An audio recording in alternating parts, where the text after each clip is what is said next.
بسم الله الرحمن الرحيم ওয়ালাইকুম আসসালাম রহমতুল্লাহ বারাকাতু। সম্ভবত দুবাই থেকে এক ভাই বলছেন যে মালিক তাকে 1500 টাকা বেতন দেবেন এ বলে বাংলাদেশ থেকে নিয়ে এসে 600 টাকা বেতন দিয়েছেন। 2 বছর এভাবে খাটিয়েছেন। এখন তিনি কি মালিকের কাছে পাওনা আছেন কিনা এবং এটাতে তার অন্যায় হয়েছে কিনা?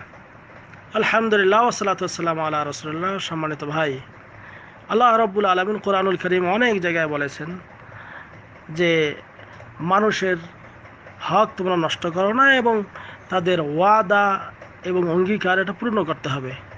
আল্লাহ বলছেন যে ইয়া আইয়ুহাল্লাযীনা আমানু আউফু বিল উকুদ, হে ঈমানদারগণ তোমরা তোমাদের ওয়াদা অঙ্গীকার এটা পূর্ণ করো।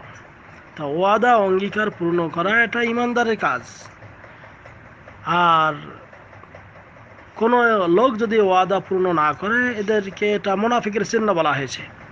হাদিসে বলা হয়েছে যে এই যে মুনাফিকের চিহ্ন 3টি, আর এক হাদিসে বলা হয়েছে 4টি। যে ইজা হাদ্দাসা কাযিবা, কথা বললে মিথ্যা বললে, ওয়া ইজা উতুমিনা খান, যখন আমানত দেওয়া হয় খেয়ানত করে, ওয়া ইজা ওয়াদা আখলাফ, আর ওয়াদা করলে ভঙ্গ করে। আর এক হাদিসে এসেছে ওয়া ইজা খাসমা ফাজার, ঝগড়া লাগলে সে ফাহেসা কথা বলে।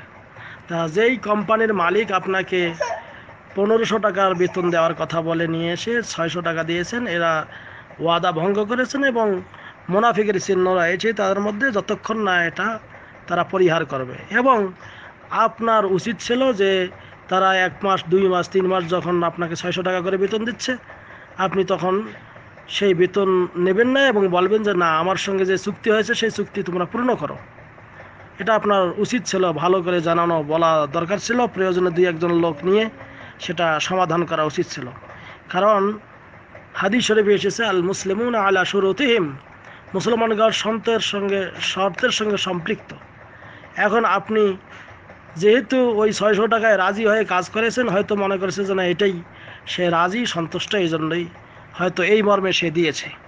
কাজেই আপনার মালিককে জানানো দরকার যে তোমার সঙ্গে আবার যে চুক্তি হয়েছিল তুমি চুক্তি ভঙ্গ করেছো, হয় এটা টাকা দাও, না হলে আপনি যদি দাবি না আসেন কিয়ামতের দিন এটা অবশ্যই পাবেন। আর নবী করিম সাল্লাল্লাহু আলাইহি ওয়াসাল্লাম বলেছেন যে হাল আতাদরুনা মানিল মুফলিস, যে আমার উম্মতের মধ্যে গরিব মানুষকে তোমরা কি জানো? সাহাবায়ে কেরাম বললেন কে? তখন আল্লাহ নবী বললেন যে যে ব্যক্তি নামাজ, রোজা, হজ, যাকাত অনেক কিছু করে কিন্তু পাশাপাশি একে জুলুম করেছে, একে মেরেছে, এর অন্যায়ভাবে এর হক নষ্ট করেছে, সেই লোকগুলি কিয়ামতের দিন আসবে এবং ওই পাওনাদাররা আসবে।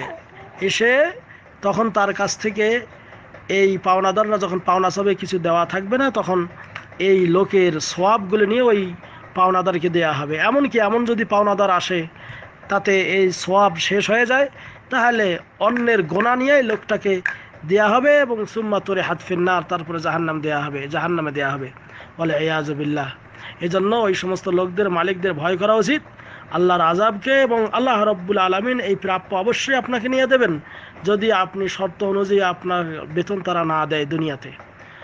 আর যদি আপনি মাফ করে দেন, সেটা আল্লাহ রাব্বুল আলামিন আপনাকেও মাফ করে দিতে পারেন, সেটা আপনার ব্যাপার। এবং তাতেও সওয়াব পাবেন, আপনিও পাবেন, উনিও পাবে। তবে আপনার হক অবশ্যই আল্লাহ নিয়ে দেবেন, তাতে কোনো সন্দেহ নেই। এবং মালিকদের ভয় করা দরকার, আল্লাহকে ভয় করা দরকার, কিয়ামতকে ভয় করা দরকার। একদিন এর হিসাব হবেই। আসুন, আল্লাহ নবী সাল্লাল্লাহু আলাইহি ওয়াসাল্লাম বলেছেন আতুল আজিরা উজরাহ ক্বাবলা আন ইয়াজিফা ইরকাহ, কর্মচারীকে তার প্রাপ্য দিয়ে দাও যতক্ষণ তার গায়ের ঘাম শুকানোর আগেই প্রাপ্য দিয়ে দাও।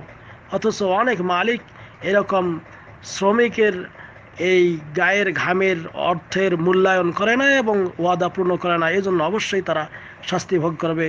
আল্লাহ রাব্বুল আলামিন আমাদেরকে শাস্তি থেকে রক্ষা করুক। আমিন। ওয়া সাল্লাল্লাহু আলা নবিয়িনা মুহাম্মদ। আসসালামু আলাইকুম ওয়া রাহমাতুল্লাহ।